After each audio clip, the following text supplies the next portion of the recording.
Habituelle d'écorcher vive, elle y joue le rôle d'une apprentie prostituée un peu paumée qui doit s'occuper d'un adolescent qui lui est complètement largué. Voilà, un film qui vous prend au trip comme on dit. Et puis surtout, écoutez bien la musique. 2 chansons sont signées Tom Waits et ça tombe bien parce que Vanessa l'adore.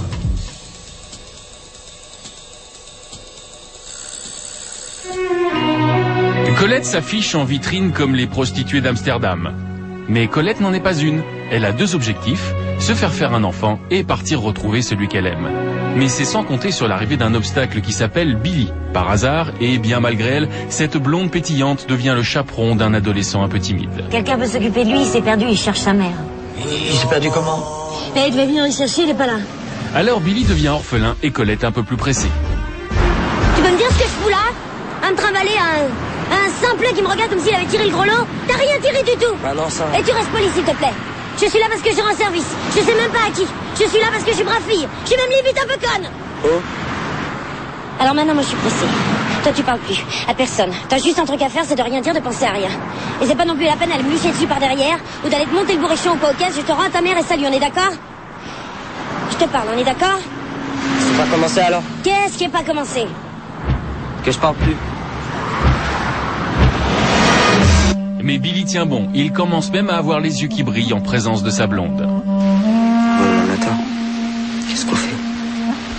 On fait rien, on est là. Qu'est-ce que tu veux qu'on fasse? L'amour n'a aucune loi, aucune règle. Et que... Pas d'âge, pas de couleur, pas de culture, pas de race. Et qu'elle est plus forte que tout, c'est plus fort que tout. Dans ce voyage à 2, on connaissait bien Vanessa, mais pas encore Vincent Rottier.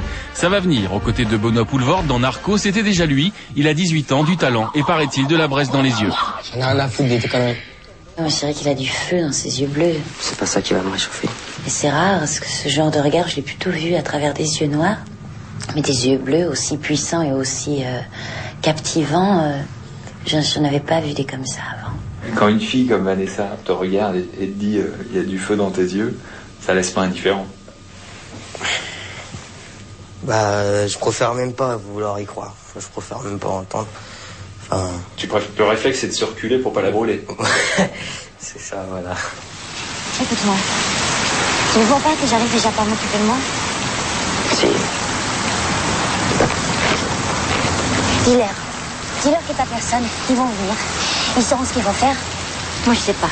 Vanessa, ne trouvant pas de film à son pied, s'en est fait tailler un par l'auteur de La fille sur le pont. Cet ange s'appelle Serge Friedman. C'est très bien payé, donc je me force un petit peu. Voilà, ça passe. Oui, elle m'inspire, mais je recommande à tout le monde d'écrire aussi pour Vanessa, parce que le boulot est mâché au départ. Enfin, c'est très inspirant. Serge Friedman est un scénariste très onirique. Son premier film est truffé de métaphores que certains vont trouver trop naïves, d'autres, c'est sûr, tomberont sous le charme de ce couple irréel. Tu crois que c'est vrai, toi? Que je vais ouvrir les yeux? Et que ton sourire, il sera encore mieux que dans mon rêve?